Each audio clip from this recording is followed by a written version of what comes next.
There's something happens to you when you're in your 50s and it is wonderful. You don't care. Okay? You don't care about anything. All right. We go to get a spray tan, and y'all know about Snapchat. All right. I'm completely naked with a plastic bag on my head in the spray tanning thing, and it's like a car wash. It does this.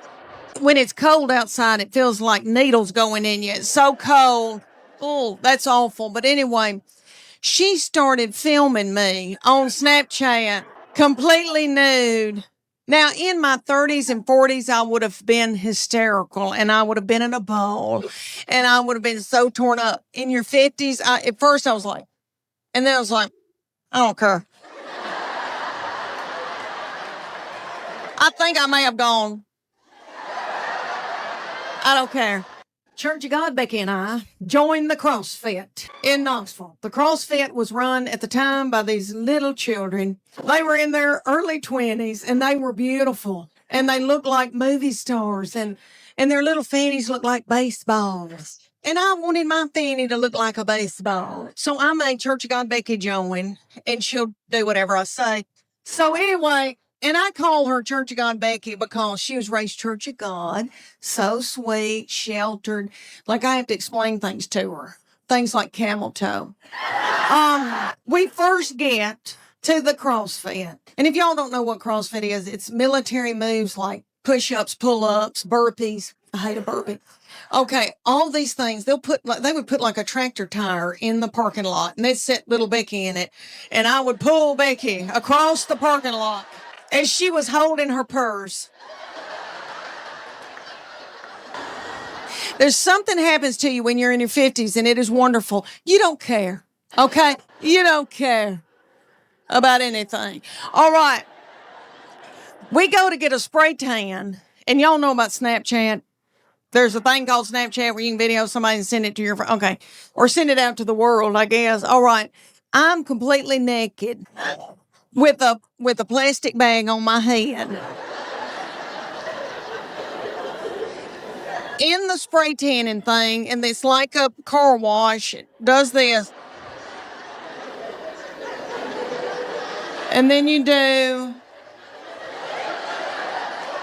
And then you do.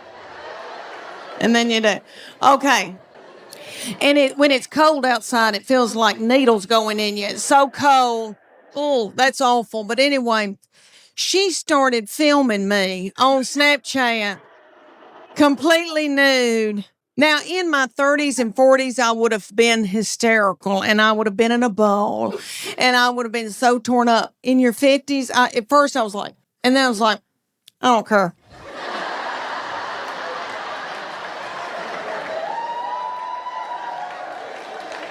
I think I may have gone, I don't care. I don't care. It's a wonderful feeling. I hope y'all can all get to that one day where you don't care. Honey, it's wonderful. I just don't care. Okay. All right. She is a beauty. And I know every crow thinks theirs is the blackest, but she's always had a bunch of boys coming around wanting to date her. So, there was one that came around and he was a player. Do y'all remember that? Player? Remember? So the young people call it player. My husband's not a player. He doesn't chat at all. So he never sweet talked me or, he's not that way. Solid though, solid. I've got good health insurance. But like, he has never, charmed, not that kind of man. Okay. Well, she had this one coming around. He was a charmer. He was a player. And so he would say to me things like, Miss Morgan, you look beautiful. And I'd be like,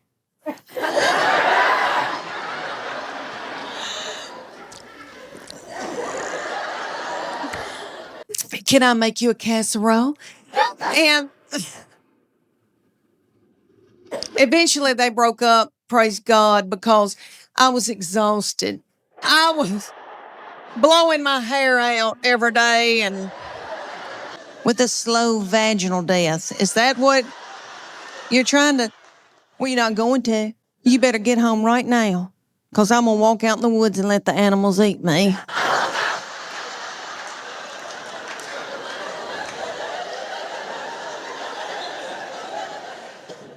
But let me explain to y'all why I was so torn up.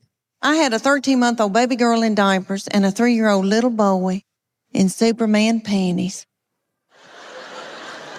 with doo-doo balls falling out.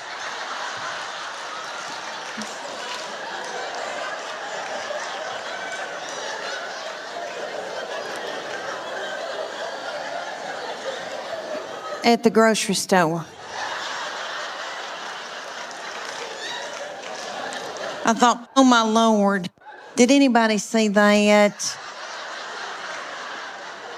I don't have anything in my purse to pick it up with. Is some little child gonna think it's a milk dud?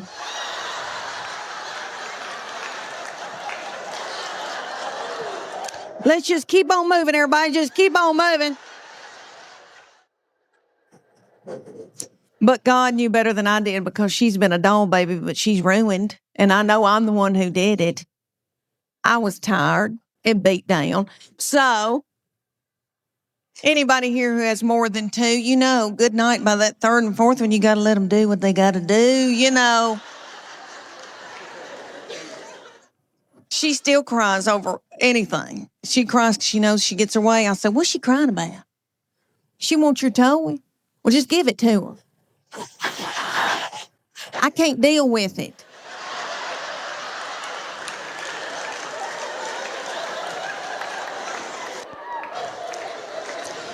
But she's a quirky little thing and fun. She is. She enjoys office work. And for Santa Claus this past Christmas, she wanted a filing cabinet. And that's what she wanted. And she likes, big tape dispensers and all that kind of stuff. And in our house, she has offices set up all over our house. And she's always talked to herself. And we like to sneak and watch her because she'll be doing office work. She has her little Barbie phone or cell phones and old cordless phones, and she'll be calling people up and chewing them out over the phone. She says, well, if you can't get this order in, I'm taking my business elsewhere. She says she wants to work for Geico when she gets older. For her 8th birthday, you know how mamas will call you and say, what's she into? What can I get her? And I said, well, she needs office supplies.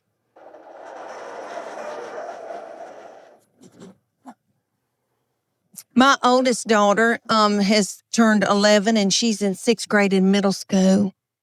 And I can tell that puberty is beginning with her. She's crazy. And she's mean as a snake. And we're scared to death of her, but we just tiptoe around her.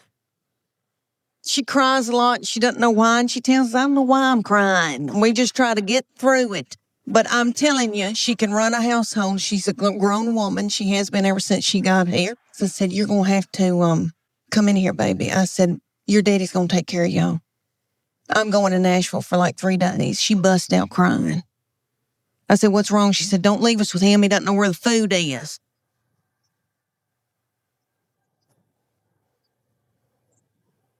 I said, well, that's why you're in charge. And she is. God love her. But my girls are emotional, and I don't mean to talk about them because I love them, and I know they'll visit me in the nursing home, but they are lunatics. My husband says they're psycho and they need therapy. And I'll give you all an example. I can be in the pickup line at school, and this happened when they were in 1st grade, and it happens every day when I pick them up at school now.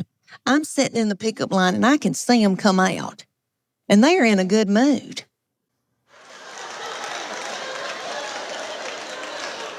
And they're goosing each other and giggling and doing and talking and having a good time. They're waving to the teachers and the principal. See you tomorrow. Okay. Then they come over to my vehicle. Get in. Shut the door. My 11-year-old take her back. And it came with its own bag of whore makeup. So that all the little children could look alike. And they said, y'all are going to travel to faraway lands and compete against other little whore children.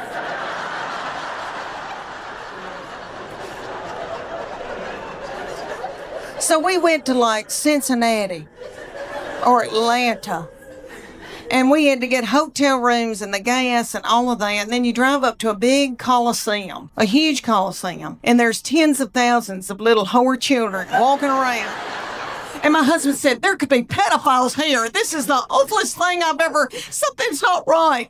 Okay, so then they said, you're going to pay $150 for your baby to be in this competition. You're going to have to pay $30 to put a band on to get in and watch your baby in this competition. Somebody was selling corn dogs for $15. Okay. They start out with the babies, so it goes from 5 to 18 ages. So the babies come out in a tiny little skirt about the size of a napkin. And they come out to Beyonce's All the Single Ladies. And their little mamas are in their 20s. And they're not better yet. And they're in the front doing every move to keep their baby on track because they're babies and they need to be at home breastfeeding. So they move up throughout the day into my baby's age, and they're the reef sharks. They call out that name, honey, for 2.5 minutes. My baby throws little children up in the air, flinging little children, broken out in the sweat, working like a Trojan. Did you see my Spanx? Okay. All right. One of my girls said I look like Miley Cyrus in the Wrecking Ball in my Spanx. But anyway, so she throws these little children up. The little children she's throwing up in the air are the flyers. They call them the flyers. And they're freakishly tiny little children. I don't know where these people come from. Their mamas are freakishly tiny. I mean, I come from big people. I've got thick ankles. I can work in the fields. And the whole time she's throwing them there, these little girls are going.